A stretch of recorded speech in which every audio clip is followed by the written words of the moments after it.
Eu sou a Paula Jacob, eu sou gestora de comportamento e lifestyle da Glamour. Eu tô aqui com esse time maravilhoso, Carla Lemos e Moa Dices, Giovana Nader, apresentadora e podcaster, e o Luiz Arruda, expert do WGSN Mindset. E hoje a gente vai falar sobre influência digital e responsabilidade, consumo, enfim. Então, a minha primeira pergunta, na verdade, era sobre o que vocês sentiram de mais impacto, Carla e Giovana, como produtoras de conteúdo. Vou começar. Boa tarde a todos, todo mundo que está aí. Já vi umas carinhas conhecidas, estou bem feliz. Assim, para mim o impacto foi muito de vontade, né? De saúde mental no meio disso tudo, para você poder conseguir produzir.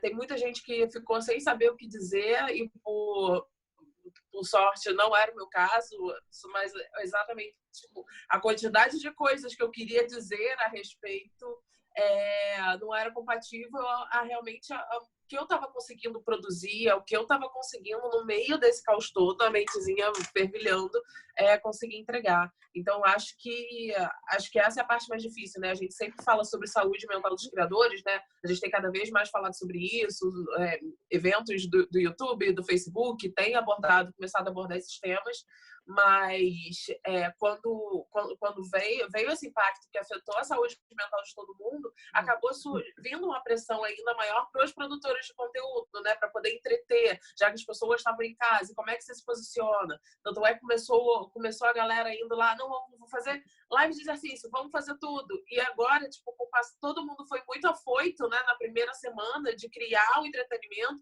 e depois o negócio foi se esvaziando, porque as coisas precisam ter um propósito, né? E acho que toda essa pressão em cima de que os criadores de conteúdo também se colocam sobre si é algo que é muito prejudicial, né? A gente fica ali com aquela pressão de, tipo, do algoritmo. Olha, as pessoas estão mais tempo online, as pessoas estão dando mais like, então tem que produzir conteúdo, tem que fazer live, tem que fazer isso, tem que fazer aquilo, e isso acaba botando uma pressão muito extra, né? Porque não é só você saber o que falar, você falar algo que é coerente com essa situação, mas também tem toda essa pressão técnica, né, da produção de conteúdo e de como você lidar com essa habilidade. E acho que ainda também tem uma outra questão que acho que afetou muito, foi a questão dos trabalhos mesmo, né?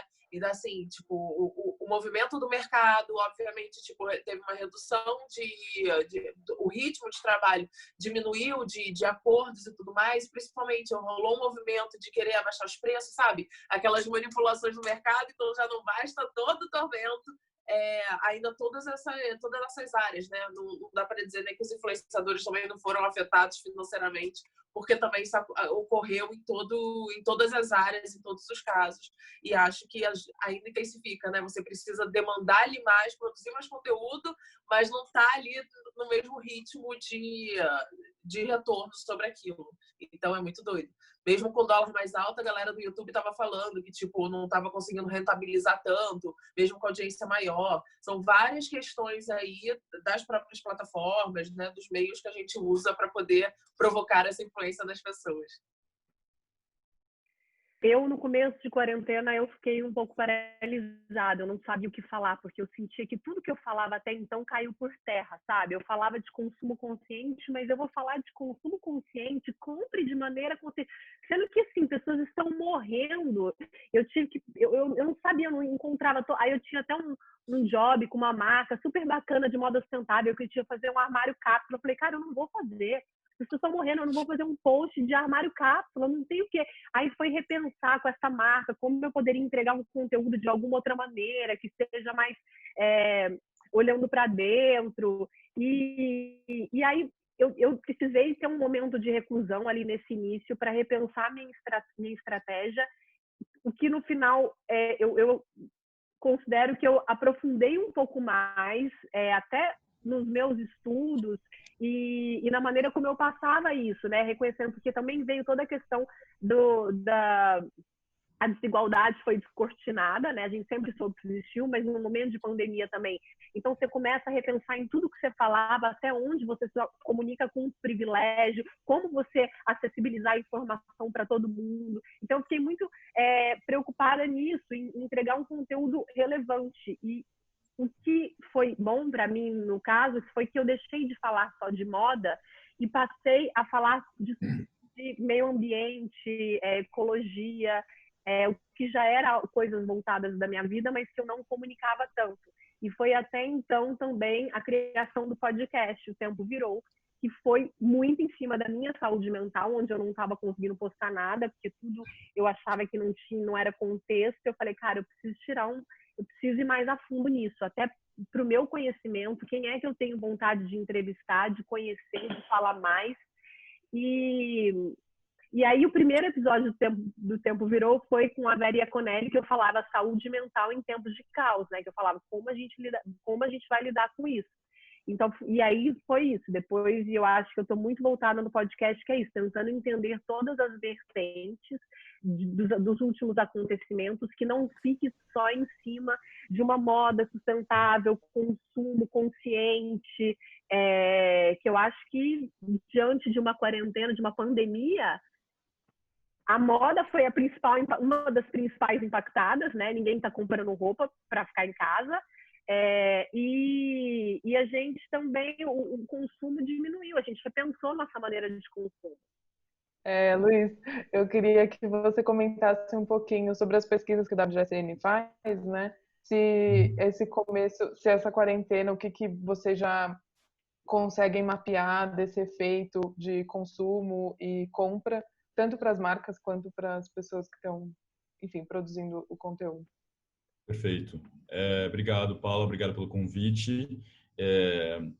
Tem alguns pontos importantes. Para quem não conhece, a WGSN é a empresa líder em pesquisa de tendência de comportamento, né, de consumo de produto. É o que a gente faz. É o que a gente faz já há algumas décadas, uma rede global, de fato.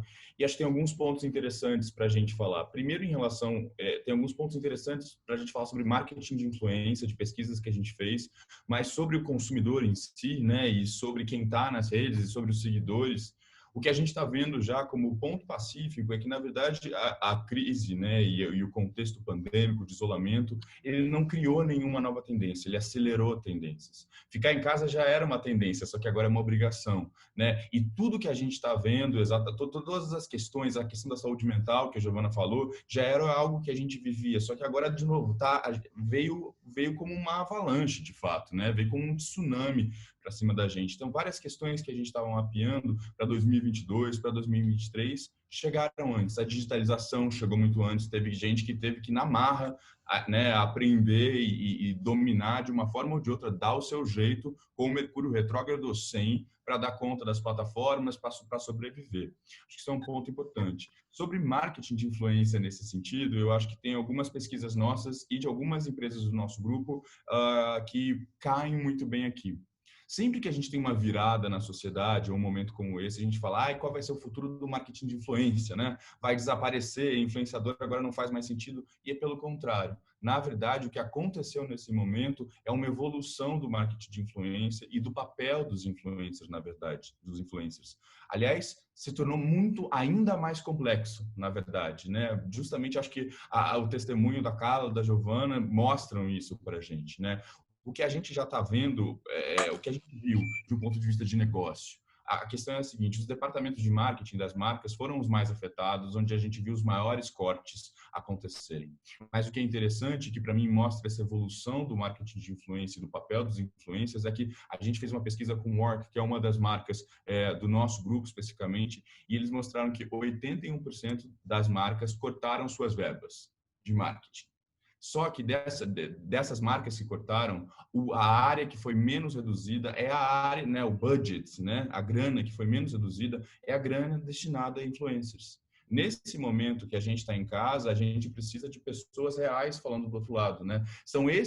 Esse tipo de lugar, é esse tipo de palavra que vai fazer alguma diferença e impactar a gente, né? Isso é um ponto que eu acho que é muito fundamental da gente entender. E aí, para mim, o que a gente está vendo dentro das nossas pesquisas é que os influenciadores saíram de um lugar aspiracional, sabe? Quero ser como, inspira só o meu lifestyle, e se tornaram o que a gente está chamando de figuras de autoridade. Né? Alguém que tem um papel. Os influencers, cada vez mais, a dinâmica das redes sociais faz isso, né? Já repararam? As marcas viraram mais pessoas, as pessoas viraram mais marcas.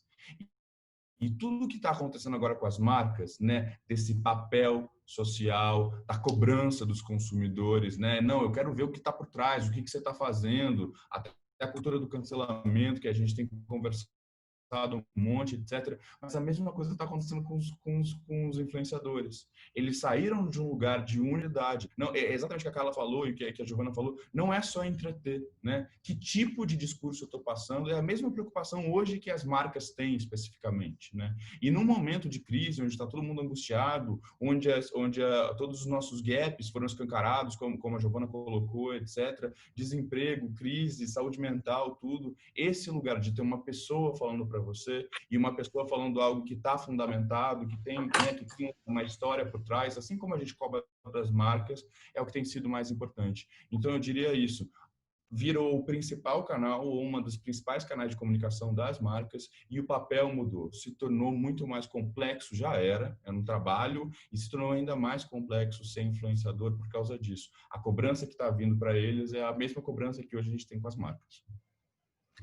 Sobre isso, acho até uma coisa muito importante de trazer é que o governo da Finlândia, que é um dos que estão sendo mais bem-sucedidos, né, no controle da pandemia, usou influenciadores logo no início, contratou influenciadores por entender que hoje eles têm um alcance maior com a população para poder combater as fake news e divulgar as informações corretas de prevenção da Covid.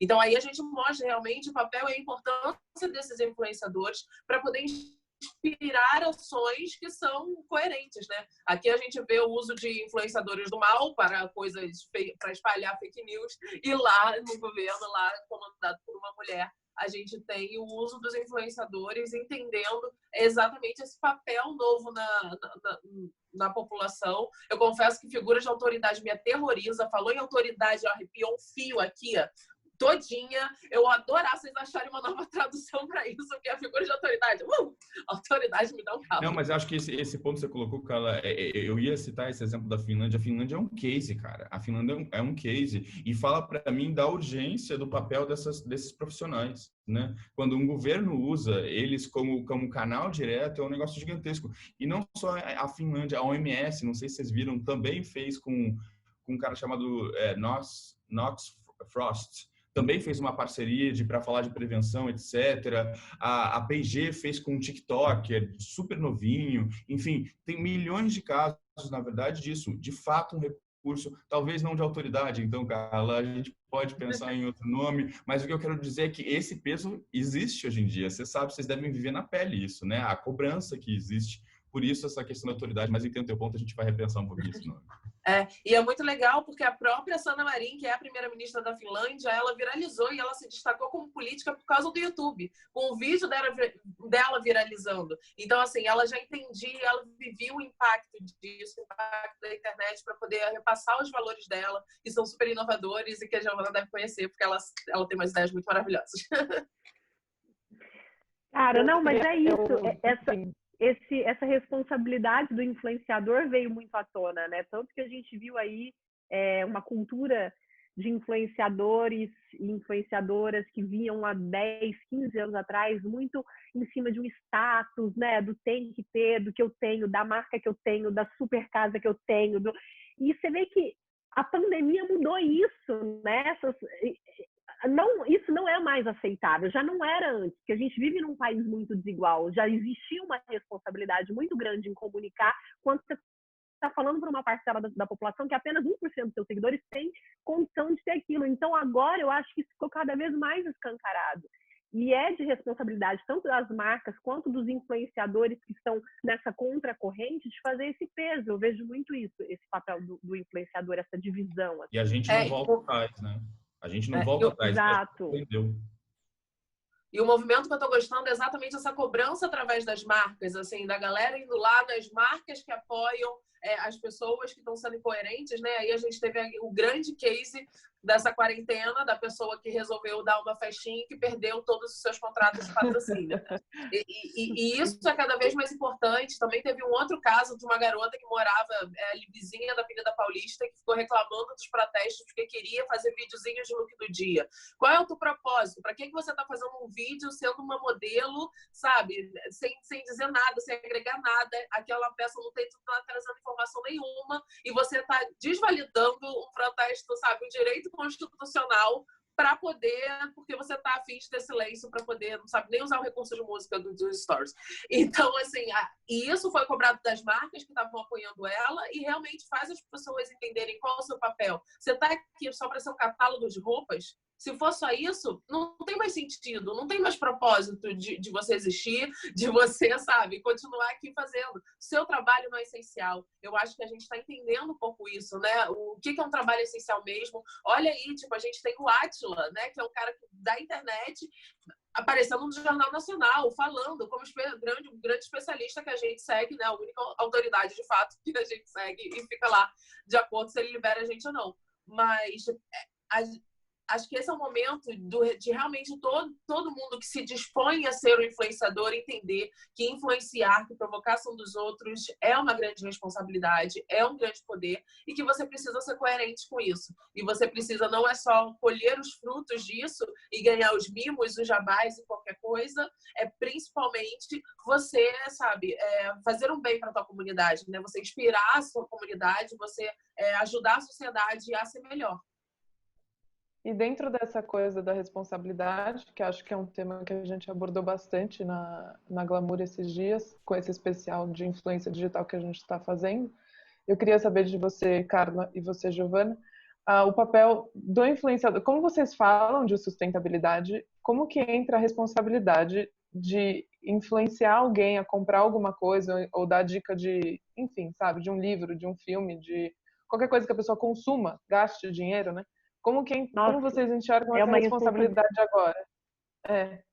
Gigante. Eu checo e recheco 1000 vezes as coisas antes de postar. A cada marca que você faz uma parceria, você tem que checar para ver se realmente aquilo existe consistência naquele discurso.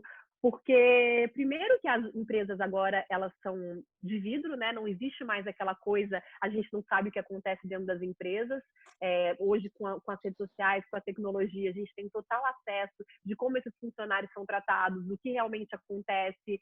E segundo, que o público te cobra isso, né? E eu adoro, eu fico muito feliz com essa cobrança, o que me faz ser cada vez mais estudiosa sobre o tema, cada vez mais existe uma troca muito grande com o meu público quando eu falo alguma coisa que talvez eu tô muitas vezes não sei, eu não percebo que eu deveria ter acessibilizado mais esse discurso. Então, assim, é uma troca. Acaba que você cria um relacionamento com o público de troca, sabe? Um escutando o outro, um ajudando o outro a cada vez mais progredir nesse discurso. Porque quem está nesse discurso da sustentabilidade, a gente sabe que a gente é uma bolha. A gente é uma bolha se falando no mundo. A gente tem uma responsabilidade muito grande, independente do seu... Se você fala isso nas redes sociais para várias pessoas, ou se você fala isso dentro da sua família, você pode ser talvez a única pessoa dentro da sua família que levante a questão do consumo de plástico. Só que você também pode ser aquela pessoa que pode comprar mortadela no isopor. Então, assim, até onde vai o discurso do veganismo, sabe? São muitas vertentes. E tudo isso tem que ser dito com muito cuidado, tudo isso tem que ser estudado, tem que ser analisado, porque o que você está falando tem um peso ali. Por mais que você tenha uma rede de influência não tão grande, mas tem um peso para quem está escutando. E você tem que contribuir com esse discurso de alguma maneira, né? Você não pode excluir uma parcela da população com o seu discurso. Então, acho que essa responsabilidade é, assim, gigantesca. Cada vez mais você quer impactar mais pessoas, você quer trazer mais pessoas para o seu mundo, para a sua visão, porque você sabe que essa é a única saída de mundo. Ou as pessoas vão se tornar mais conscientes, ou não haverá mundo. E eu acho a responsabilidade gigante, é algo que eu penso todos os dias, eu checo com pessoas próximas, do tipo, você acha que eu deveria falar isso, você acha que eu não deveria, você acha que eu tô... Sabe? E é isso que talvez esses influenciadores de antigamente, né? A gente fala antigamente, temos 3 meses da quarentena, já virou passado. Mas não existe mais essa irresponsabilidade de você receber e postar. Ai, que legal, uma marca quer fazer coisa comigo. Tá bom, vamos lá, tô ganhando uma grana. Não existe mais, entendeu? Você tem que saber o que você está passando para frente, quais os valores que você está passando para frente, né? Isso é muito importante, é o que eu falo desde o início, assim, eu tenho muita esperança de que as pessoas repensem o seu consumo de moda, principalmente. Porque é aquilo, tipo, eu até já falei na live com a Luanda, que eu fiz lá no Instagram, que hoje tem umas questões, tipo, em casa a gente não consegue usar roupa desconfortável. E daí a gente vê como a gente é aprisionado em roupas desconfortáveis, roupas que não proporcionam autonomia pra gente, que a gente precisa de ajuda para se vestir. E eu tenho repensado, eu acabei de fazer aqui um momento Átila Kondo, entendeu? Misturei os dois para poder fazer essa limpa no meu armário, que eu falei, eu não posso ter blusa, não faz sentido na minha vida eu não ter uma blusa que eu possa pegar o Tupperware. Eu preciso desses movimentos. E daí você para começar a pensar quantas roupas não permitem esse movimento. Se tu fizer assim, tu já ouve o barulho da costura rasgando. E diversas outras questões. Tipo, essa roupa precisa ir na máquina. Ela vai desbotar? Eu preciso que seque. E tem um monte de coisa que a gente deveria estar falando sobre moda. A gente deveria, para poder comprar uma blusa, fazer uma análise que nem é para comprar geladeira. Eu estava comprando pano de chão outro dia e o pano de chão estava me oferecendo muito mais tecnologia do que qualquer camiseta já me ofereceu na vida, sabe? Então eu espero muito que esse momento onde muitas dessas pessoas super consumistas deram uma desacelerada, porque, né, não tinha mais nem motivo de ir para a rua, de estrear no fim de semana uma blusinha nova, que tenham parado para poder repensar mesmo o que era isso que estava comprando? Para que você precisa de tanta roupa? O quanto de gente, né, que é uma coisa que eu já falo no meu livro, a gente recebe impulsos da indústria da moda o tempo inteiro só de roupa de passeio. Você vai andar na vitrine do shopping, é só roupa para passeio. A gente passa a maior parte do tempo trabalhando, a gente quase não tem oferta. A maior parte das pessoas não veste 38, a gente só tem roupa 36, 38 e 40 nas lojas. Então, assim, a gente também a gente precisa, quanto consumidor, aprender a exigir mais e a entender mais e olhar com mais cuidado dessa roupa, né? Às vezes até a galera fica muito de tipo, ai não, mas eu comprei esse negócio aqui porque vem um selinho. Mas assim, só o selinho também não quer dizer muita coisa se você pegar aquela blusa e ela ficar no teu armário pegando poeira, entendeu? A gente precisa pensar em como usar mais e acho que tem todo um gap aí de comunicação de moda mesmo, de gente ensinando a lavar roupa. Uma coisa que eu fiquei impressionadíssima é que, tipo, o maior perfil de lavagem de roupas no Brasil é feito por um cara. E a lavar roupa é uma coisa, tipo, uma tarefa tipicamente feminina. E até, tipo, nas redes sociais, a gente encontra muito pouca informação. E gente que tá falando de moda não tá falando sobre esse tipo de coisa. Qual é o cuidado que a gente tem com roupas? Como fazer a roupa durar? Outro dia eu compartilhei a foto de um vestido antigo que eu transformei em saia. Um monte de mina veio falar, tava arrumando as coisas, eu só compartilhei a peça. Aí um monte de gente veio, nossa, era um vestido, eu tinha esse vestido, eu tinha um vestido dessa estampa, eu tinha um vestido dessa estampa. Aí eu virei para elas, gente, é o vestido, eu só a parte de cima não cabia mais em mim, eu pedi para tirar a parte de cima e fazer uma saia. Eu continuei reaproveitando a peça que eu tanto gostava. Era uma peça que desfilou, sabe? De uma estampa que desfilou. Aí elas, caramba, caramba, caramba. O quanto a gente não tem... Aí que eu acho que realmente precisa ter esse repensar de ensinar as pessoas o reuso, a pensar naquela peça com mais afetividade, né? Eu acho que agora na quarentena eu vejo muita gente falando que está usando só as mesmas 5 peças de roupa. Eu espero muito, e é isso que eu tenho procurado incentivar, a fazer as pessoas pararem e pensarem e terem esse afeto com as roupas, entender elas, saber como cuidar. Estou lá aprendendo diquinha de como não usar ferro, de passar a misturinha para poder esticar e tirar o amarrotado das peças, de deixar lá, a gente lava também muita roupa no Brasil, a gente tem costume, não precisa lavar tanto. Tem tanta coisa que a gente está se falando sobre isso, que eu estou buscando falar sobre isso. Outro dia eu estava falando sobre descarte de lingerie, porque ninguém sabe como é que descarta, e vem todas as pessoas falando, minha avó queimava. Eu, pelo amor de Deus, parem de queimar a lingerie, para de jogar tóxico, a fumaça, gente do céu. E pelo amor de Deus, isso para poder pararem. Então, acho que esse é o momento da gente aproveitar para poder buscar essas outras formas. Acho que cada área tem muito assunto a ser abordado, mas todo mundo acabava caindo no clichê fácil do que era mais comercial, né? Tipo, toda garota que cresceu lá nos anos 80, 90 e até 2000 sonhava, tinha aquela idealização de ser modelo, de ser a garota desejada, de ser a garota, sabe, estrela de revista. E com os blogs, com a internet, com o Instagram, essas meninas puderam realizar esse sonho. Só que você vai ser só isso? Vai ser só aparência? Chega num momento que nem esse.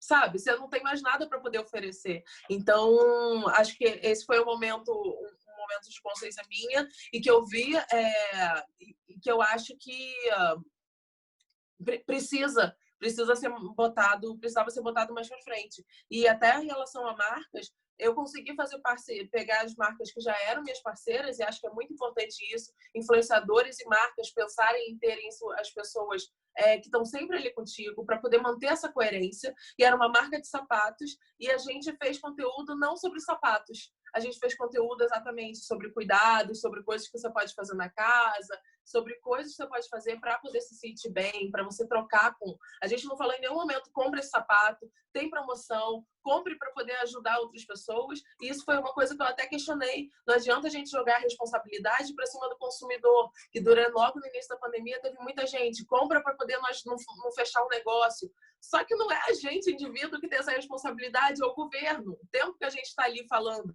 para poder, tipo, compre, né? Que você falou muito do início, para poder comprar de pequeno, comprar de outras pessoas, a gente tinha que estar exigindo era do governo que fornecesse linhas de crédito, que fornecesse verbas, como nos outros países, para poder ajudar essas pessoas. Então, acho que o que a Giovana falou, a gente está no momento descobrindo junto também toda essa potência e do nosso papel, do que a gente pode fazer, tanto oferecendo formações diferentes, né? Parar nesse circuito de uma repetir a outra, uma repetir a tendência que a outra está falando, de conseguir oferecer coisas novas, questões que estão permeando ali nessa comunidade, e também para as marcas entenderem que elas têm mais, precisam oferecer mais do que só sapato. Enquanto com essa marca eu fiz esse conteúdo super bacana, que teve uma repercussão ótima com a minha comunidade de acolhimento, teve marca me pedindo orçamento para mandar 2 sapatos por semana.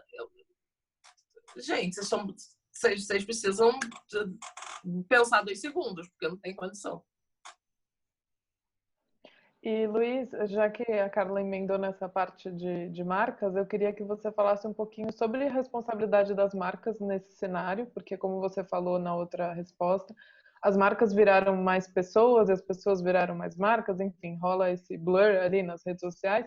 Como que você enxerga a responsabilidade das marcas nesse cenário de produção, de venda, de forçar a venda, de fazer promoção, etc.?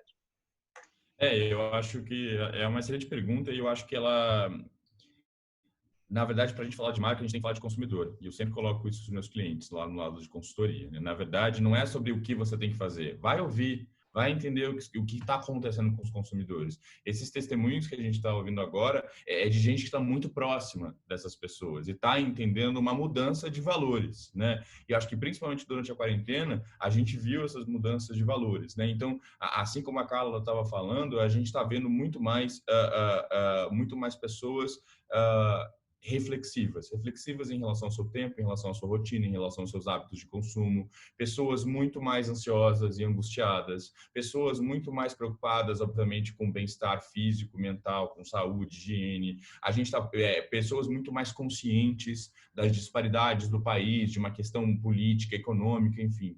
E exatamente para pessoas muito mais buscando funcionalidade e qualidade versus preço barato ou a lógica do fast fashion e entre outras tantas lógicas que, na verdade, fazem mais mal do que bem como um todo, né? Então, olhando para esse consumidor que está mudando assim, principalmente esse consumidor de moda que está mudando dessa forma, né? Angustiado, ansioso, extremamente, muito mais consciente, muito mais reflexivo, é para esse consumidor que as marcas têm que falar. E eu acho que tem algumas melhores práticas aí nessa história, né? A primeira delas é um conteúdo mais real e um conteúdo menos aspiracional, que é basicamente o que a gente estava falando. E por isso que ninguém parou de investir em marketing de influência e nos influenciadores. Porque isso é o mais real que você consegue chegar. Uma pessoa falando para outros, de fato. Então, eu acho que tem esse ponto. O segundo é dar esse double check, né? Dar essa checagem em tudo que você coloca, porque, de novo, você tem um consumidor mais reflexivo,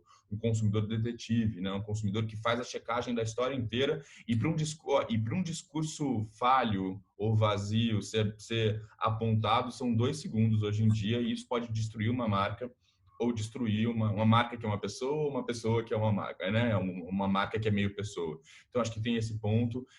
E tem esse ponto especificamente com cuidados, principalmente quando a gente fala de produto e não só de comunicação, tem essa questão especificamente de entender que a equação de valor dos consumidores mudou.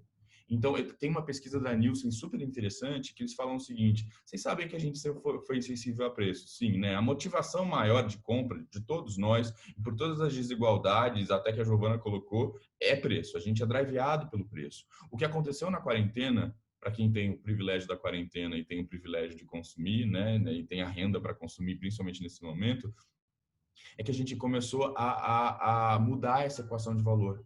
O preço não se tornou o único driver, o único motivador principal. Agora, essa pesquisa da Nielsen fala sobre qualidade, eficiência, durabilidade, que é o ponto que a Carla colocou também, né? Se o seu vestido virou saia, significa que ele durou um tempo e ainda topou virar uma saia ali para você, né? Então, eu acho que tem esse ponto que é super fundamental também, de pensar, de entender que a equação do consumidor mudou. Hoje em dia, eu prefiro, e quando eu digo eu estou falando várias pessoas, né? Não estou falando eu, Luiz, especificamente, mas prefiro gastar um pouquinho mais, e a quarentena ensinou isso a gente, né? A lógica do descarte não faz o menor sentido em casa, né? Eu prefiro 1000 vezes trazer uma coisa da porta para dentro que eu sei que vai durar, que não vai me deixar na mão, seja um móvel, seja uma roupa ou um eletrodoméstico. Né? A quarentena fez a gente olhar para aquela peça ou para aquele móvel ou para aquele produto o tempo inteiro. Então, eu acho que os recados, primeiro, os recados são de responsabilidade, os recados são de autoridade, os recados são de cuidado absoluto. A gente, hoje em dia, tem um Estado cada vez mais mínimo, que significa que tem um blur também entre público e privado. Né? As marcas não só viram mais pessoas, mas viram mais governo. É uma loucura também. A gente está vivendo um momento de muita tentativa e erro.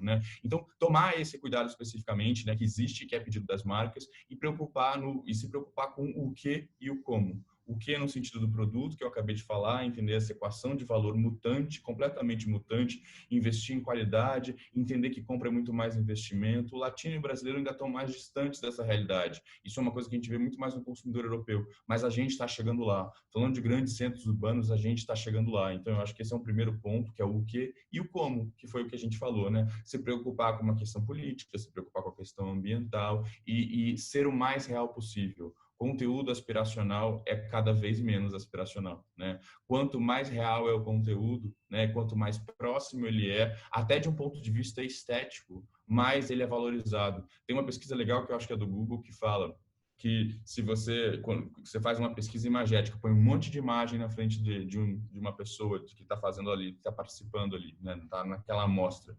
As imagens esteticamente lindas, bonitas, esteticamente lindas por um padrão dominante, tá? Porque lindo é lindo para cada um de nós, cada um tem seu lindo.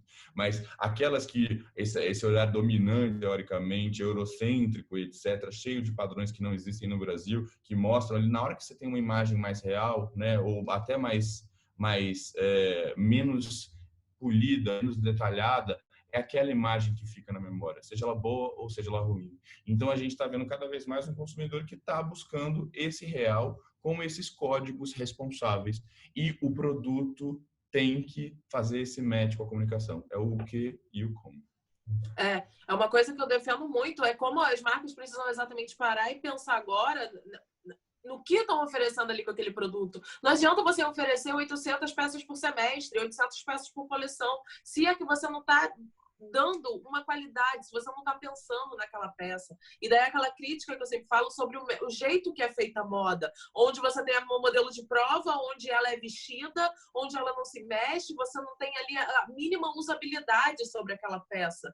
Então, essas coisas precisam ser mudadas e acho que acredito muito que as marcas precisam se ligar também exatamente nessa mudança de comunicação. Não dá mais para usar aquele discursinho Luiz XIV de é linda, é bonita, é charmosa, sabe? Tipo, de adjetivos vazios. Tem que falar, sabe? Tem que ter a funcionalidade. Olha, com essa roupa tem elasticidade, tem funcionalidade, você coloca na máquina de lavar. Eu adoro aqueles programas de investimento gringo, Shark, não sei o quê. E daí, tipo, toda vez que entra uma marca de moda, toda vez que entra uma empresa de moda, o foco, o que a galera tá investindo é inovação, é em tecnologia. Então, tipo, é uma marca de uma mãe que criou uma linha de vestidos para poder ir para o mercado, ir para fazer uma reunião e brincar com as crianças. E que ela pega aquela roupa que é super confortável, ela consegue pegar Tupperware e joga na máquina e a roupa não desbota. Tipo, era a camisa social do cara que ele conseguia jogar basquete. Todo o olhar de tecnologia está sendo voltado para isso. No inverno de 2018, eu estive em Nova York e tinha lá uma loja no Soho que estava exatamente, tipo, eram tecidos feitos com pesquisa do MIT.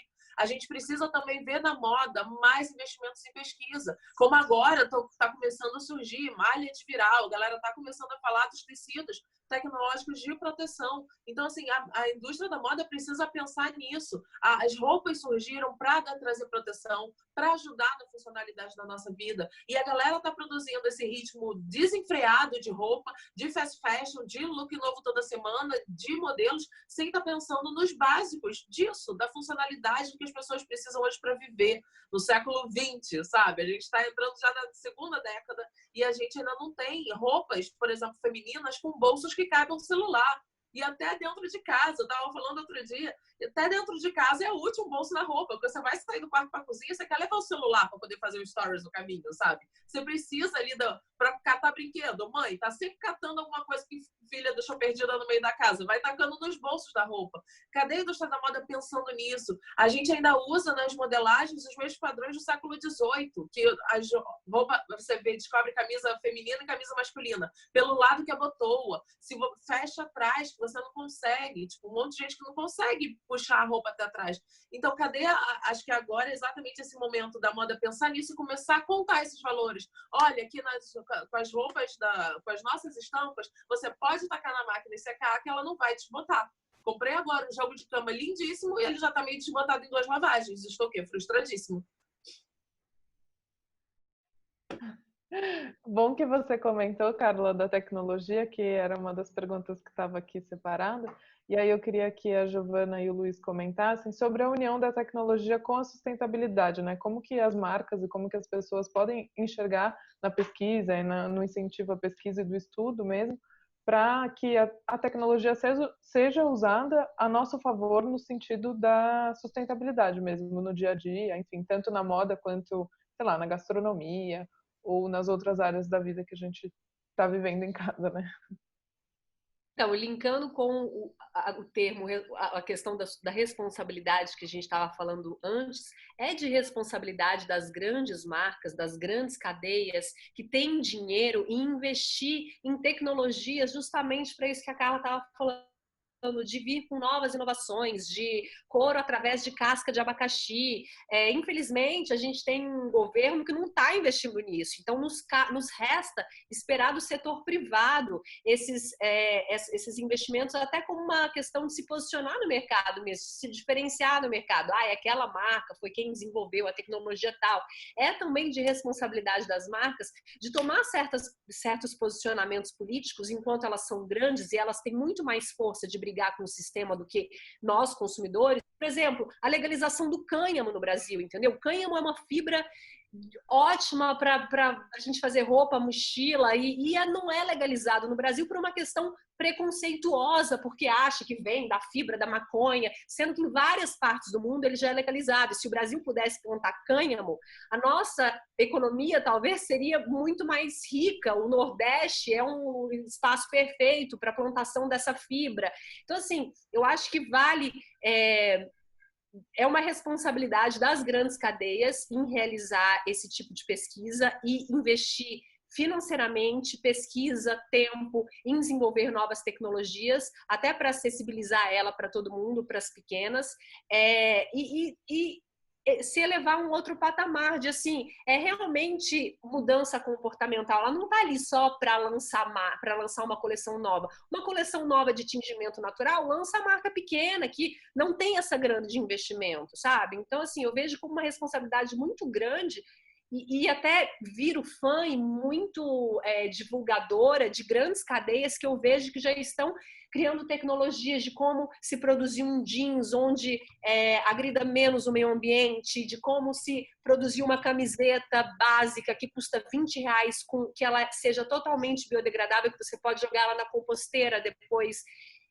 E diante das grandes cadeias, são muito poucas as que já acordaram para essa urgência e para essa responsabilidade.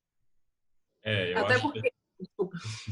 Desculpa, Carla. Não, eu só queria complementar, e cabe agora que as pessoas estão entendendo o seu poder a fazer essa cobrança das marcas, né? Porque, assim, claro que a gente deveria estar cobrando das marcas através de leis, através, né, do governo, mas a gente entendeu que através de redes sociais a gente pode cobrar e a gente pode exigir isso das grandes marcas. Então, está na hora da gente usar essa potência toda que o brasileiro tem para reclamar das redes sociais, entendeu? Para cancelar as pessoas, para poder cobrar das marcas e usar essa energia aí em prol de coisas boas. Eu acho que a gente está falando, é muito curioso, na verdade, que foi uma costura ao longo do nosso papo até aqui. A gente está falando sobre uma lógica, especificamente agora da indústria da moda, especificamente, acho que vale para várias outras, mas a gente está falando de uma lógica que está caducando, né? Essa lógica que veio da história da tecnologia, da obsolescência programada, é óbvio que é diferente, né? Que eu quero o próximo e eu quero o próximo modelo e o próximo modelo e eu não me preocupo com descarte, depois eu vejo o que acontece, etc. Essas lógicas caducam das indústrias no geral, né? Elas não funcionam mais para esse consumidor mais consciente e mais exigente e mais antenado realmente com essa potência toda que a Carla falou, né? De se exprimir, de se colocar. E nessa lógica, o problema, na verdade, é que a gente está num momento de transição, onde existe a consciência, mas ela não necessariamente é transformada em realidade. A Giovana colocou muito bem isso, né? São poucas as marcas, ou principalmente as grandes marcas, que estão de fato investindo em tecnologia, em pesquisa, por exemplo, para trazer inovação.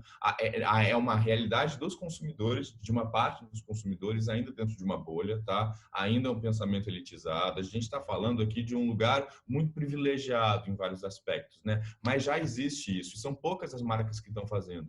Porque é isso, a gente está nessa transição dessa lógica entre eu sei que é importante, e o meu cliente, meu consumidor sabe que é importante, e de fato isso dá dinheiro ou não, né? É um conflito grande de uma lógica de curto prazo, de rapidez, né? De uma rapidez comercial gigantesca, dessa necessidade de lucro a curto prazo, e uma lógica de investimento em inovação, em tecnologia, que é uma lógica de longo prazo, né? De novo, para você chegar numa patente, para você chegar em alguma coisa, esse processo todo de pesquisa de jeans é super interessante, Giovana, tem muita coisa já, mas demora para acontecer e é custoso. E aí, como você investe em tecnologia ainda vivendo sob uma lógica do curto prazo? Pior, o que acontece agora nesse momento de crise é que todas essas marcas, as marcas de bens de consumo como um todo, a indústria da moda inclusa entre elas, né? Mas elas estão sofrendo mais. Essa lógica de curto prazo, ela ficou ainda mais, ficou curtíssimo prazo. Eu preciso sobreviver. Então, a tecnologia e a sustentabilidade se separaram, quanto a pauta da sustentabilidade foi ficando em segundo, terceiro, ali à margem das discussões. A gente estava no momento de discutir urgência climática de uma forma absoluta, né? O climate strike, tudo que aconteceu, etc. Gretas falando, né? E o que acontece agora, invariavelmente, é que por vários motivos essas pautas ficaram ali orbitando, né? Então, de novo, é ainda entender essa lógica de curto e longo prazo, onde a tecnologia normalmente fica um pouco mais distante, o investimento é mais custoso, demora mais, logo eu preciso de lucro agora, então não vou fazer. Eu acho que cabem aos consumidores e cabem aos influencers cobrarem isso, na verdade. Em vez de cancelar, cobra mudança. Sabe por quê? O modo de produção capitalista, como existe, ele vai continuar existindo, né? E para a gente quebrar as regras do jogo, a gente precisa saber as regras do jogo. Então, é exatamente, cobra mudança, cobra evolução. Essas grandes corporações ainda vão existir por um bom tempo. Então, faça com que elas mudem, faça com que elas invistam em tecnologia nesse caso também. Vocês falaram, eu tô adorando vocês, os melhores entrevistados, que vocês estão emendando uma resposta na minha próxima pergunta, então tá fazendo muito sentido o roteiro que eu tinha preparado. Vocês estão falando de comportamento de consumo, de capitalismo, acho que a gente já sabia que o capitalismo não estava funcionando já há algum tempo, e acho que a pandemia deixou isso mais escancarado impossível, então assim, a economia quebrou, sabe, um monte de país tá, inclusive o Brasil, né? Está com problemas econômicos muito sérios. E eu queria que vocês comentassem um pouco sobre essa relação do impacto ambiental com o nosso consumo mesmo. Então, eu acho que as pessoas entenderam, não sei como vocês estão em casa, mas eu percebi o tanto de lixo que eu produzo. É um exemplo besta, né? Mas eu acho que quando você está em casa, você vê tantas trocas de lixo que você tem que fazer, né? Porque é papel, é isso, é plástico, é embalagem, é não sei o quê. Se você compra alguma coisa pela internet, chega dentro de uma caixa, que está dentro de um negócio, que está dentro de papel plástico e tudo mais. E aí, quando você vê, você está trocando de lixo todo dia. E aí eu queria que vocês falassem um pouquinho sobre essa questão de consumo e descarte, enfim. Então, o capitalismo, ele já é um sistema falho a partir do momento que o seu lucro vem a partir da extração dos recursos naturais, né? Assim, ele não foi pensado, e é lucro acima de tudo. Então, uma empresa, por mais que ela tente ser sustentável, no final das contas, o que está importando ali é o lucro. Então, assim, eu não acredito numa sustentabilidade de fato dentro de um sistema capitalista. Eu sou um pouco radical nesse assunto, mas eu também sei que a gente vive num sistema capitalista, então também a gente tem que ser pé no chão. A gente não sei nem se eu vou ver essa mudança, esse outro sistema ainda viva, não sei quanto tempo vai demorar, mas acredito que tudo isso que está acontecendo, esse colapso climático que a gente está vivendo, demonizou ainda mais esse sistema econômico que tanto destrói.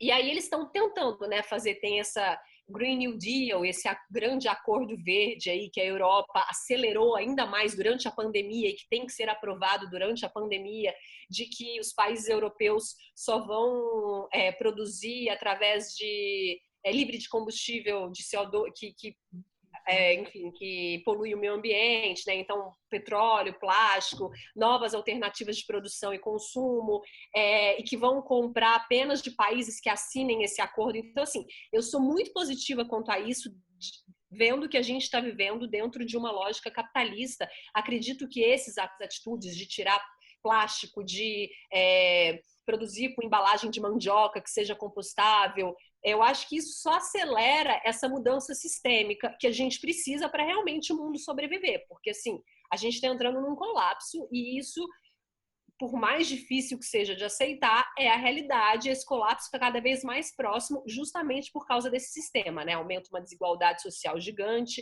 enfim, destrói a natureza para a produção de tudo. E eu acho que... O próprio Coronga, né? O próprio Coronga é resultado das mudanças climáticas. Exato. E da intervenção à ONU, ontem mesmo a Greta até compartilhou isso no Twitter. A ONU e a OMS reconheceram que a pandemia, né, veio devido a ações humanas na natureza. Então, assim, o homem que a gente está fazendo na natureza já está tudo comprovado que é tudo culpa nossa. Mas é isso, a gente vive dentro desse sistema onde a gente tem que adaptar e a gente tem que estar cada vez mais aberto para essa aceleração. Mas, e eu acho que ficou cada vez mais evidente dentro da pandemia, assim, não é que a gente aumentou o nosso consumo de plástico, a gente sempre consumiu muito plástico, só que agora ele está dentro da nossa casa, a gente está vendo essa pilha ficar cada vez maior dentro da nossa casa, sendo que eu tirei meu lixo 3 dias atrás, eu já estou com tudo isso de lixo de novo. Então, as pessoas começaram a se ligar, eu acho que só começou a notar tudo isso acontecendo. E eu acho que essa percepção é um grande gancho, até para voltar àquela questão dos influenciadores, da gente metralhar isso cada vez mais, tanto a gente quanto mídia, jornais, sabe? Eu vejo cada vez mais esse assunto vindo à tona na grande mídia, que não era antes. O meio ambiente sempre vinha relacionado a alguma outra questão. A bolsa caiu devido ao colapso, o que aconteceu? A bolsa caiu devido ao desmatamento na Amazônia. Sempre vem, né, referente, a questão ambiental vem sempre relacionado com alguma questão econômica. E eu acho que a pandemia também está mudando isso. Esse assunto está ganhando uma frente, está ganhando um peso, e é isso. Eu sou um pouco radical quanto ao sistema, eu sei que eu vivo dentro do mundo capitalista, eu sobrevivo dentro dele, a minha fonte de renda vem dentro desse mundo, e eu não vou mudar ele sozinha, mas se eu puder discursar contra ele, cada vez mais eu irei. E também já existem várias linhas, né? Então tem o ecossocialismo, que eu gosto muito, que é a união ali do vermelho com o verde, onde a gente faz uma extração da natureza muito mais, de maneira totalmente consciente.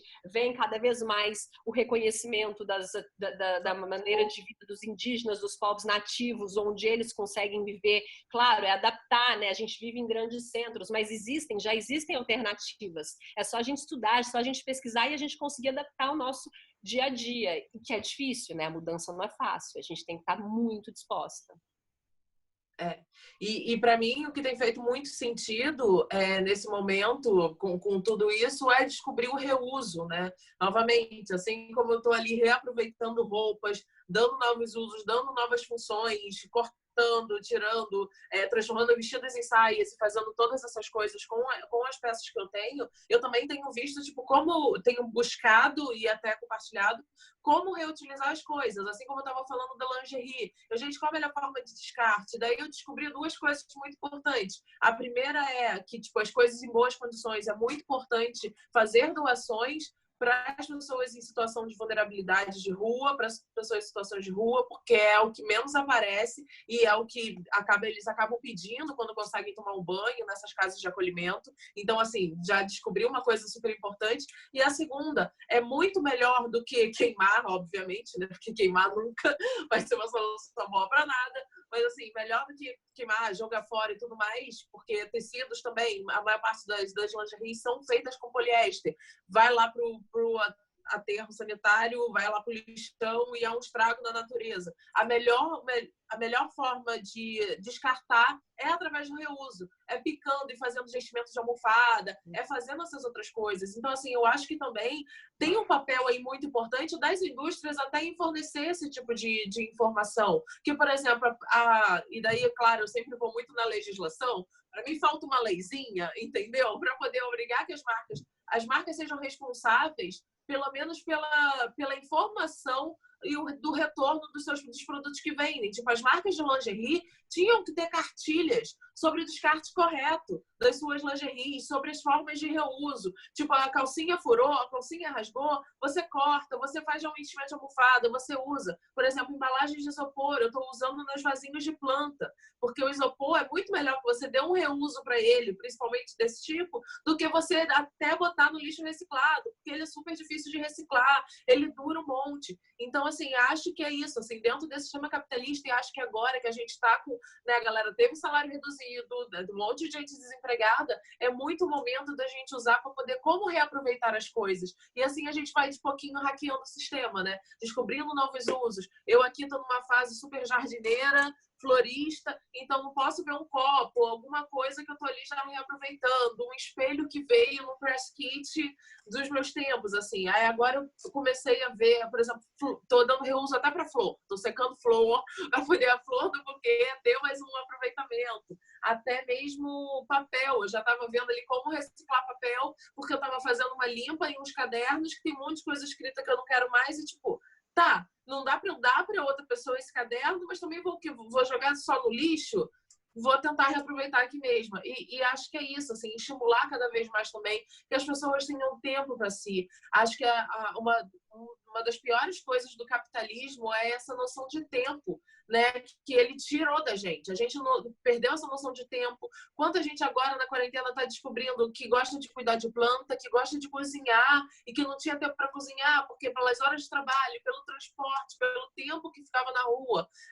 Então, acho que é isso. A gente também precisa criar essa consciência ali do capitalismo, porque a gente precisa de tempo para viver. E essa é uma coisa que a Jacinda Ardern, né, a grande líder do país, do planeta, defende de que sejam reduzida a carga horária para 4 dias na semana. A mina da Finlândia, a Sanna Marin, também defende isso. A da Islândia. Então, assim, a gente precisa realmente parar e repensar o capitalismo até nisso, sabe? A gente precisa de mais tempo para se cuidar, a gente precisa de mais tempo em casa, a gente precisa ter mais tempo para poder até pensar nessas coisas e ter a responsabilidade disso. Até voltando um pouco na questão da tecnologia, hoje eu estava fazendo uma resenha de vassoura, de mop, e daí uma menina que mora em Nova York falando, e tipo, nossa, eu tenho isso aqui, e eu limpo desde que eu me mudei pra cá, eu tô muito mais rainha da limpeza.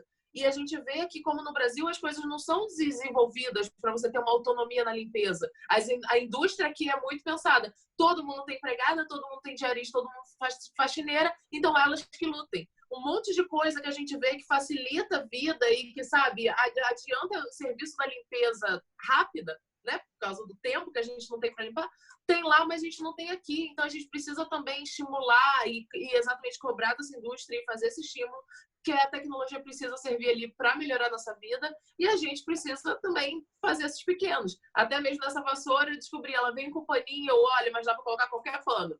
E assim a gente vai reaproveitando as coisas, porque senão a gente cria essa dependência de só usar, tipo, vai da moda e vai para tudo. A gente só sabe usar a roupa da mesma forma que estava no vitrine ou que estava no lookbook da marca. A gente só sabe usar o copo para beber e não para colocar um negocinho bonitinho. A lingerie só serve para poder queimar, que nem minha avó fazia.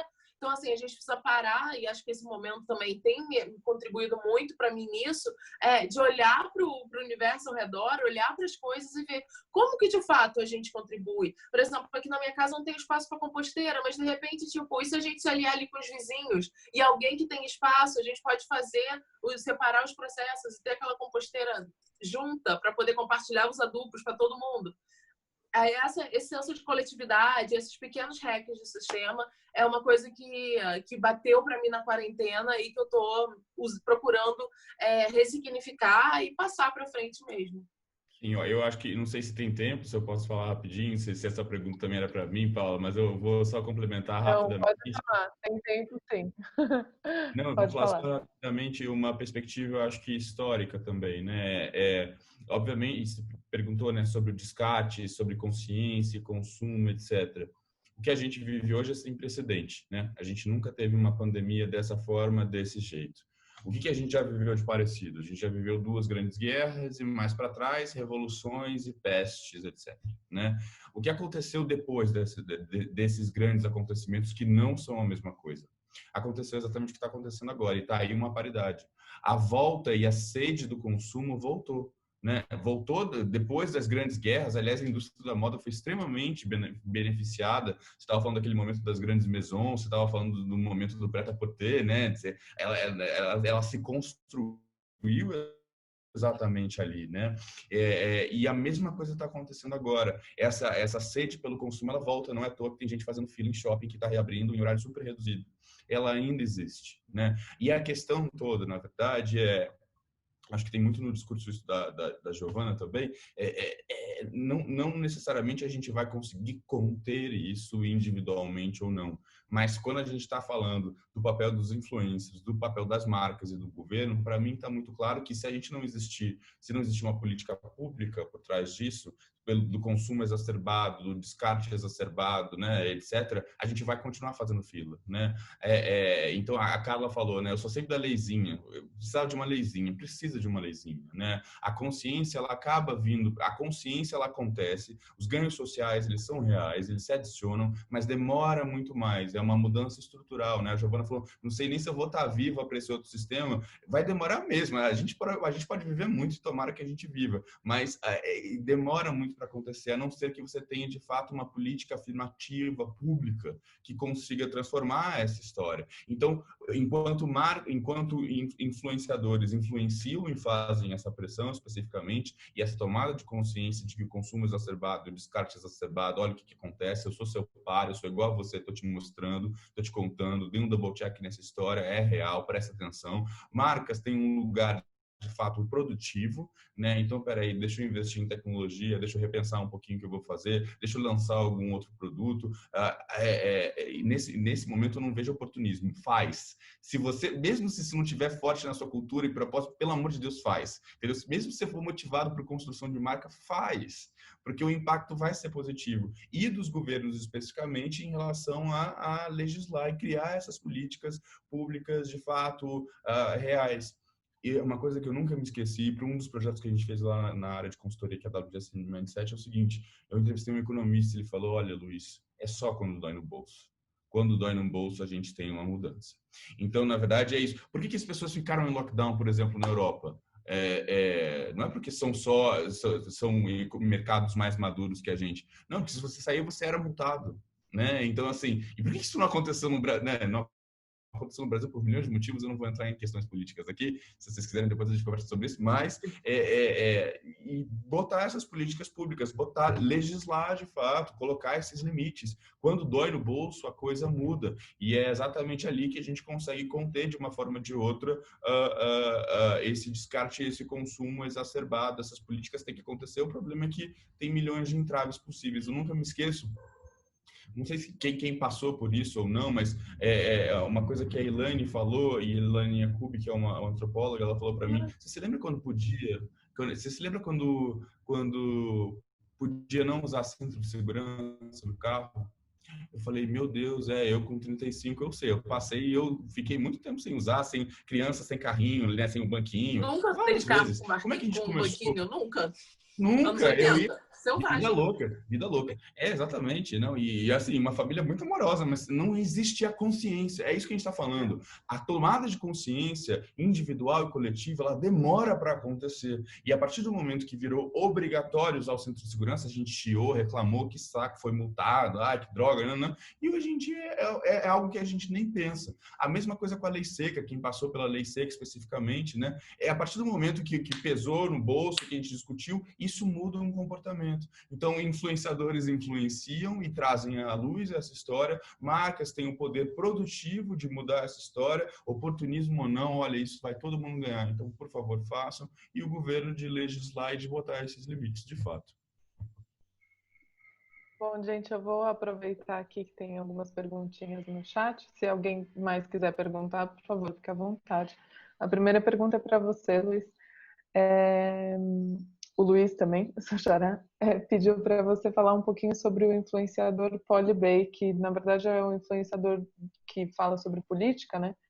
E a importância dele no meio da crise política, né?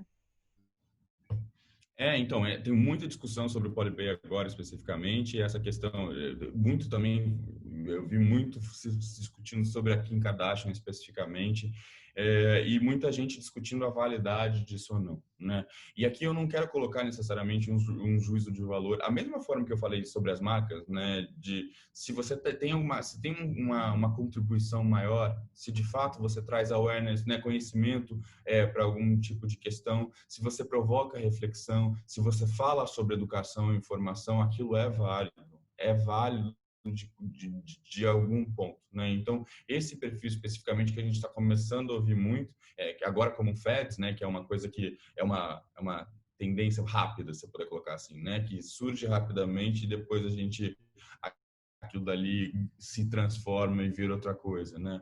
É válido, na minha concepção, e eu vou dar uma perspectiva pessoal unicamente, né? É válido a partir do momento em que aquilo lança a luz para alguma coisa, dá autonomia e capacidade de reflexão, e principalmente o quanto aquilo, na verdade, quebra alguns estigmas, né? De que aquele tipo de influência, por exemplo, só tem aquele tipo de pauta, né? Agrega outras pautas.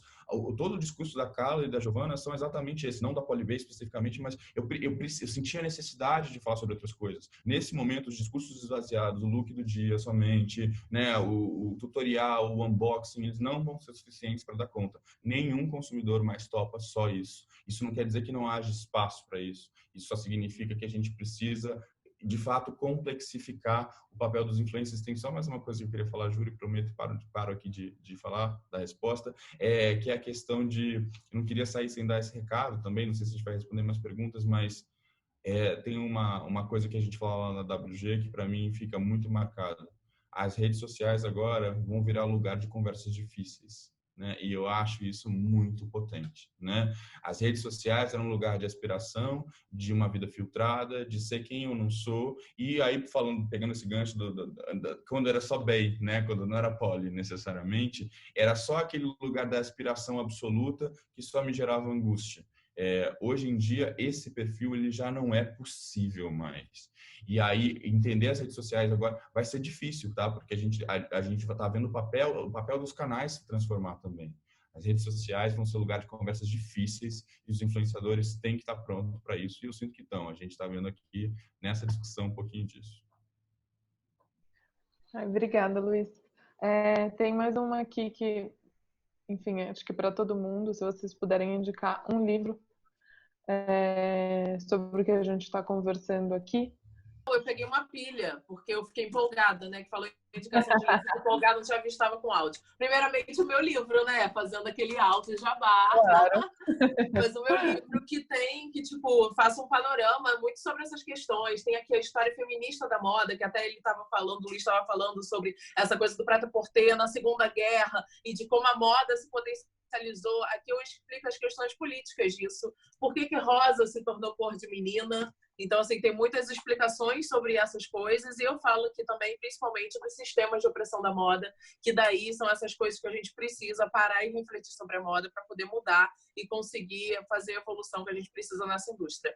Outro livro aqui que é super importante e que está aqui cheio de anotações que eu recomendo também para todo mundo, principalmente nesse momento, é da Bell Hooks, O Feminismo é para Todo Mundo, que esse livro aqui é para quem, assim, ai meu Deus, eu não entendo esse negócio de feminismo, para que precisa disso? Ela explica, e explica muito bem, muito obrigada, recomendo demais. Um outro livro aqui também, que é super importante, que foi super base de inspiração para o meu próprio livro, é O Mito da Beleza. Também é um livro que é super importante para toda a galera da indústria da moda, para poder parar e entender, também repensar todos esses padrões opressores que a indústria da moda continua exercendo e imprimindo em cima das mulheres, e a revolução está aqui. E mais um livro, assim, só para poder fechar, 4 indicações, né? Porque a gente não sabe ainda quanto tempo tem de quarentena, que é O Inferior ao Caralho, que é um livro, esse daqui já não mais de moda, mas ele traz a perspectiva sobre como a própria ciência foi sexista e foi misógina, atribuindo vários mitos às mulheres, como o do sexo frágil, como das mulheres têm cérebro menor, enfim, várias coisas. Ela explica aqui e ela mostra que tipo, não era bem assim, era tudo porque só tinha homem pensando, e daí eles criavam as fantasias deles a partir do momento que as mulheres entraram na ciência, elas começaram a entender as coisas de verdade, como é que elas são. Então, essas são minhas 4 indicações basiquinhas aqui. Bom, eu vou indicar um aqui, até peguei o nome dele, é longo, eu li durante a quarentena aqui também, que é O Novo Poder, Como Disseminar Ideias, Engajar Pessoas e Estar à frente, sempre um passo à frente em um mundo hiperconectado. Ele é escrito por 2 autores americanos do movimento Social Goods, e ele fala como que o poder o novo poder não é mais uma moeda, e sim uma corrente.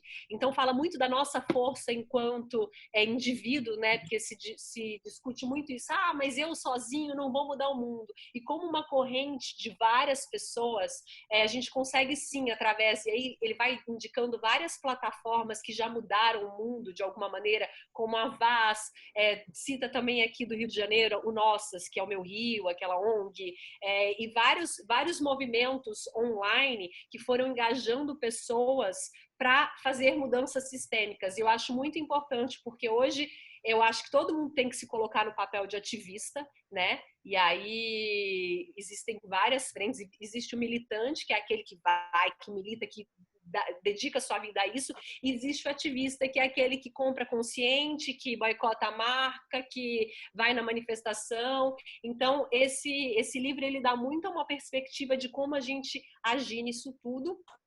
E eu quero indicar também, aproveitando o Alto Jabá, já que a Carla fez o dela, eu vou fazer o meu. O meu podcast, O Tempo Virou. Eu entrevisto a cada episódio especialistas específicos sobre o tema. O objetivo dele é ampliar a consciência ambiental como um todo. Então, eu falei de ecossocialismo aqui no último episódio. Eu entrevistei Sabrina Fernandes, que é, enfim, musa ecossocialista e influenciadora do ecossocialismo no Brasil. Tem entrevista com o Ricardo Abramovay falando sobre a economia da natureza, de como a natureza em pé é muito mais economicamente viável do que a natureza desmatada. Então, eu vou abordando a cada episódio temas para quem quer expandir essa consciência ambiental. Então, O Tempo Virou está disponível em todas as plataformas. E do meu lado é uma indicação só muito simples. A gente falou de tecnologia, a gente falou de inovação, a gente falou de consciência, a gente falou de sustentabilidade, mas o momento que a gente vive agora, para mim, acima de tudo, isso não invalida nem um pouco. A nossa conversa foi deliciosa, aliás, obrigado a vocês, foi uma honra, tá? Como homem branco, cis, aqui no meio de vocês, ouvindo e prestando atenção, foi uma aula. E do meu lado, o momento, isso tudo para falar que o momento que a gente está vivendo é eminentemente humano, né? No fim de tudo, a consciência, o lugar de autoridade, o novo papel dos influencers é sobre isso. E todo mundo está me perguntando, eu estou dando uma dica de leitura que é muito rápida, muito simples, tem muita gente branca aqui, eu estou usando o meu privilégio, muito simples, Djamila maravilhosa, qualquer livro dela é maravilhoso, mas esse daqui é curto, rápido, Marco sempre aqui, principalmente para nós que somos brancos, vocês que estão assistindo, entender o papel da branquitude perto da luta antirracista. Acima de tudo, a gente está falando de uma questão humana, então toda vez que me perguntam, eu coloco aqui, pronto, acabou, Djamila e um carro passando, Djamila rapidamente, uma leitura ótima, rápida, e para vocês que são brancos como eu, um lugar excelente de entender o nosso privilégio de usar uma plataforma como essa para discutir racismo. Livro mais vendido no Brasil hoje. A vitória da mulher preta. É isso, gente. Gente, que indicações maravilhosas, amei muito esse livro da Djamila e o Feminismo é para Todo Mundo, da Bell Hooks. Sério, sei lá, só amor. E a Gil falou de ativismo, tem esse livro aqui que eu adoro, que é o Guia Pussy Riot para o Ativismo, que é de uma ativista russa que foi presa, as coisas lá do Putin e tudo mais, e tipo, o livro é super levinho e ela dá um gás, assim, para você que tá desiludida, entendeu? Tá sem esperança, ela mostra como é fácil exatamente esse caminho de você se envolver nas causas que você acredita. Então é muito legal também. Então virou mais uma sugestão. Como vocês acham que a publicidade, como é hoje, vai ter que se alterar para se adequar ao conceito de sustentabilidade? A Ana perguntou. Bom, como ela vai se adequar, ela tem que se adequar na mesma forma, no que e o como, né? Repensar a linguagem e repensar canais, né? E repensar a mensagem também. Então, basicamente, quando a gente está falando de sustentabilidade no fim do dia, basicamente a gente entender canais que também sejam sustentáveis. Então, por exemplo, quando a gente fala de mídia exterior, existe uma grande questão relacionada a isso. Mensagem no sentido de, eu acho que tem essa questão de não ser mensagens vazias, tem consultoria sobre isso, tem muito teórico sobre isso, tem gente que pesquisa sobre isso. A gente ouviu pra caramba de Giovana, de Carlo, um monte de coisa, né? Então, pesquisem antes. O conhecimento não está dentro das empresas, o conhecimento não está numa sala com 6 homens brancos, héteros, velhos, né? Ele tá no mundo, então vamos ouvir primeiro antes de falar, né? Então acho que tem esse lugar especificamente. E por fim também eu acho que tem um lugar das agências, né? Eu trabalhei muito tempo em agências de propaganda, né? Tem um lugar de questionamento também, né? Que é difícil, de novo, essa lógica do curto e longo prazo. Eu preciso ganhar dinheiro, eu preciso do meu filho. Mas esse questionamento, a gente teve alguns casos recentes agora, né? Não só em relação à sustentabilidade, mas em relação à consciência como um todo, consciência racial, consciência, né, de todos os sentidos. Então, existe uma adaptação, de novo, de linguagem, existe uma adaptação de canais, que é um pouco mais técnica realmente, e existe uma reflexão constante dos times de marketing e das agências de propaganda, se aquilo realmente é algo que pode se vender e de que forma se vender, e o recado é sempre ouça e não assuma que você tem a resposta, provavelmente você não tem. E só para complementar esse lance da publicidade, acho que é realmente esse momento de parar e entender e ouvir o que as pessoas estão falando e parar de se focar tanto tipo, em tendência, no que está vindo de fora, em copiar a marca XY. A gente está vendo aí tipo, as denúncias sendo faladas e cada vez mais as pessoas, nesse despertar do orgulho racial, finalmente, as pessoas exigindo cada vez mais não só representatividade pura e vazia, como a própria Sueli Carneiro critica há anos, já criticando como só acham que colocar só uma pessoa negra ali dentro de toda aquela equipe branca, de todos aqueles sistemas de hierarquia branca, vai resolver alguma coisa, e a gente está aí, né, meus amores, não resolve. A gente precisa realmente de voz ativa. Então, acho que o primeiro passo da publicidade hoje, de quem está querendo repensar a publicidade, é repensar seus fornecedores, repensar as pessoas que você trabalha, até tipo nos grandes casos das grandes marcas, tem aí os perfis acusando, libertando finalmente os casos que aconteceram por diversos profissionais. E a internet também é um caminho. Eu mesma, no início de tudo, 13 anos atrás, comecei a trabalhar como stylist, porque o blog me deu a visibilidade para eu poder mostrar meu trabalho. A gente tem aí na internet pessoas incríveis produzindo, fazendo editoriais, fazendo coisas fantásticas.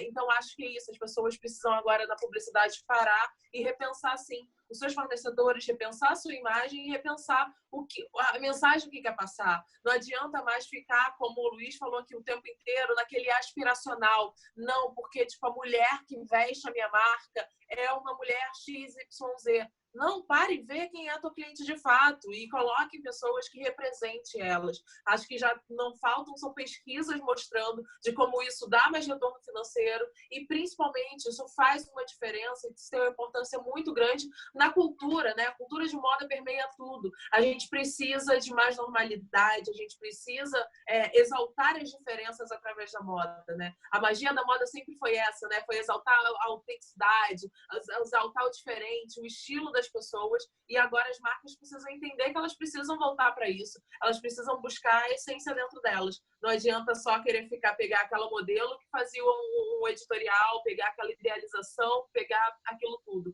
Isso não vale mais. As pessoas querem verdade, vão exigir verdade, que é o mais aterrorizante agora. Até no exemplo, né? Tiveram marcas que quiseram entrar na onda do Blackout Thursday e só levaram chamada e só foram expostas porque não praticavam isso. Então, acho que esse é o momento de todas as marcas, tipo, parar 2 segundinhos e, tipo, cara, a gente precisa aproveitar para poder repaginar tudo e repensar os nossos processos também.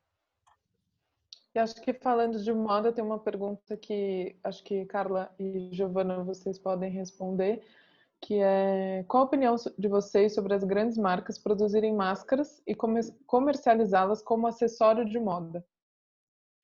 Eu falei até sobre isso na matéria da Veja, que saiu essa semana, que o que acontece, assim, tipo, acho que tem muita questão do impacto, né? Quando a gente vê as pessoas fazendo uma imagem que fosse como se fosse um desfile de moda, a pessoa acabou de sair do BBB e já tá lá posando uma foto de street style, eu acho que causa um impacto na gente que, tipo, a gente não tá vivendo feliz e contente, sabe? Usar máscara não é esse momento de alegria e de festejo. Então, acho que, tipo, aí tem uma questão muito da imagem, né? Você colocar o uso de máscara como uma imagem desejável de moda, acho que é muito questionável nesse momento, quando a gente está no meio da pandemia. Acho que essa é a primeira questão. Mas é muito importante, sim, que as máscaras tenham esse apoio da moda, não só, daí, novamente, voltando à questão da tecnologia, de entender qual é a melhor modelagem para poder se encaixar no rosto, entender quais são os tecidos. Teve um estudo de uma universidade de Nova York que viu que precisa de 3 camadas, algodão 600 fios, mais um chifão, que daí ela protege que nem a N95. A moda precisa começar a usar as máscaras com essa funcionalidade, falando, olha só, a nossa máscara, a gente fez uma modelagem tal, que se ajusta no rosto, que não embaça o óculos. A gente também usa o tecido antiviral, a gente usa a proteção lá da universidade, que nem eles falaram. As marcas precisavam estar mostrando mais a qualidade das suas máscaras e não indo só pela estética. Mas até a estética tem o seu papel importante pela resistência, né? Saiu uma matéria no New York Times falando que o Trump não usava máscara porque ele não queria passar fragilidade. E daí a gente vê, né, toda a toxicidade. Agora mesmo, tipo, aqui nas ruas, quando a gente vê, assim, nas ruas, os noticiários passando, a quantidade de homens que só estão usando a máscara porque é do time de futebol. Então, assim, tipo, é como se, tipo, ele estivesse botando a armadura. Olha só, minha masculinidade está aqui. Eu estou usando máscara, o vírus tá aí, mas eu não tenho medo dele, não. Aqui meu Flamengo, na cara. E isso ajuda também as crianças, né? Para você usar, quando você tem aquela estampinha divertida, a estampinha que combina com o vestidinho dela, que combina com a roupa da boneca. São coisas, né? Que acho que a Giovana pode até falar melhor do que eu, que ajudam a incentivar você convencer aquela criança a usar aquele acessório novo. Então, assim, a parte estética da máscara é muito importante. O problema é que a gente vê uma total desconexão da função da máscara, que é o mais importante nesse momento, sabe? Eu vejo gente fazendo máscara com lantejola. Como é que tu vai passar água sanitária, meu amor? Na lantejola, nos paetê, os vírus vai ficar no paetê, entendeu? Não tem como. E daí a gente vê esse tipo de coisa, das pessoas usando tecidos que não vão resistir a uma lavagem, fazendo de coisas, tipo, você está produzindo só lixo, deixa eu te contar, porque você não está protegendo ninguém o básico e você não está fazendo para nada, porque as pessoas não vão conseguir usar. Então, esse é o momento das marcas. Sim, a máscara se tornou um acessório de vestir, um acessório do vestuário. Acho que está tudo certo, fazer na mesma estampa, fazer combinandinho. Teve a presidenta da Eslováquia, Zuzana etc., acho que não vou saber falar o eslovaco, ela, logo no início da pandemia, no final de março, ela apareceu publicamente com uma máscara combinando com o look dela, todo mundo viralizou a foto dela por causa disso, mas ela estava usando a máscara combinando com o look exatamente porque logo no início eles estavam com esse projeto de fazer toda a população usar máscaras. Então, ela estava ali como líder do país, dando o exemplo. É uma coisa muito boa, né, líder, que dá o exemplo de como as pessoas deveriam, sim, usar máscara. E até nos pronunciamentos dela, dentro do palácio, ela continuou usando máscara. Então, assim, aí que entra, tipo, a estética tem um papel importante para poder fazer com que as pessoas consigam usar, até as mais resistentes, mas as pessoas não podem pirar, porque antes da estética, a máscara tem a sua função principal, que é a proteção. E a gente não pode deixar isso perder. E antes mesmo de vir a pandemia, já estavam se enrolando na Austrália, a galera já estava falando sobre o uso de máscaras contra a poluição, já era uma coisa que estava sendo debatida, já tinha aparecido em alguns desfiles, mas agora, no meio da pandemia, a gente precisa se atentar cada vez mais para a funcionalidade das peças. E a indústria da moda, quem está produzindo aí, por favor, se atente nisso, porque esse é o diferencial. E daqui a pouco, quando as marcas começarem a se ligar que elas precisam desse diferencial, exaltar modelagem, exaltar tecnologias, exaltar a proteção das suas máscaras, elas vão entender que elas vão vender muito mais e que elas vão prestar um serviço muito maior para a sociedade. Exato. Eu acho também, concordo com a Carla na questão da funcionalidade. Inclusive, teve uma marca que lançou uma máscara transparente para quem tem deficiência auditiva, para poder ler o lábio da pessoa. Só que também a gente teve casos, né, de marcas vendendo máscara a R$147. Um dos primeiros cancelamentos aí no começo da pandemia. Mas, e aí a gente tem que tomar muito cuidado para não cair num oportunismo, né? Porque a gente está falando de um item essencial para a sobrevivência, onde uma parcela da população nem tem acesso a isso. Né? Então, assim, é como que você vai lucrar em cima de algo e fazer estética em cima de merchan e tal, em cima de algo que é uma questão de sobrevivência para a população. Então, eu acho que existem maneiras e maneiras de fazer isso. Usar máscara é, claro, ético, né? Uma pessoa colocou ali, o Ivan, é um ato político e ético, só que marcas, principalmente marcas de luxo, têm uma responsabilidade muito grande em não fazer com que isso vire um modismo e um apelo consumista, né? Porque eu acho que não é esse o caso. Sim. Aí a última pergunta, gente, Luísa, para você. A Carolina pergunta: Luiz, na balança da sede de compra versus pessoas aprendendo a viver com menos, você acha que prevalece a sede de consumo, fazendo com que ela aumente depois da pandemia? Eu não vou falar da minha opinião, tá? Eu vou falar do que a gente está vendo como pesquisa, que eu acho que é o meu lugar, né? Aqui talvez. O que a gente está vendo é essa mesma rede de consumo, como eu coloquei para vocês, né? E já é algo histórico, que a gente estava falando, não tem precedente, mas se a gente olha esse retorno ao consumo depois das duas grandes guerras, que talvez sejam os eventos mais próximos que a gente tem hoje, a gente teve a fila no shopping da década de 30 do século passado ou da década de 40 e pouco, de 40 do século passado, né? Então, essa sede ao consumo ainda existe. A gente tem que lembrar algumas coisas, né? E eu acho que a gente está aqui dentro de uma bolha privilegiada. Essa questão da relativização é importantíssima, né? Tudo que está acontecendo agora de uma perspectiva racial e de racismo é completamente traduzido para qualquer tipo de relativização e de entender lugar de privilégio, né? A gente aqui está dentro de uma bolha privilegiada.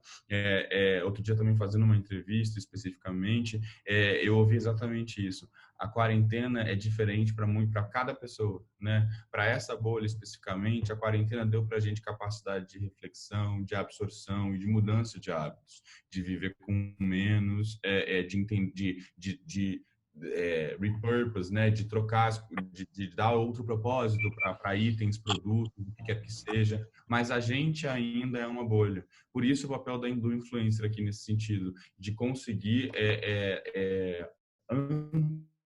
simplificar um discurso que ainda é nichado. Se a gente está olhando para o Brasil como um todo, principalmente para a América Latina, esse retorno do isolamento, ele é um retorno que ainda vai ter fila em shopping, sede de consumo. É uma boa notícia para o olhar de curto prazo das empresas e uma péssima notícia de uma perspectiva humana, enquanto a gente ainda tem as mortes subindo e o Brasil agora como centro da pandemia. Então é isso. O consumo, a sede de consumo ainda vai existir, essa reflexão sobre o minimalismo, consciência de consumo e tudo mais, ainda é uma perspectiva nichada e tem um papel, voltando exatamente para o nosso tema central, o papel dos influencers e das marcas é exatamente de trazer à luz e colocar aí no palco esse outro olhar sobre o consumo. Só assim governos agem, só assim marcas se transformam. Muito bem. Obrigada a todo mundo que assistiu, mandou perguntas aqui. Obrigada aos entrevistados maravilhosos por esse papo. Foi incrível, incrível. Várias ideias, várias pautas. Eu, inclusive, vou entrar em contato com vocês depois.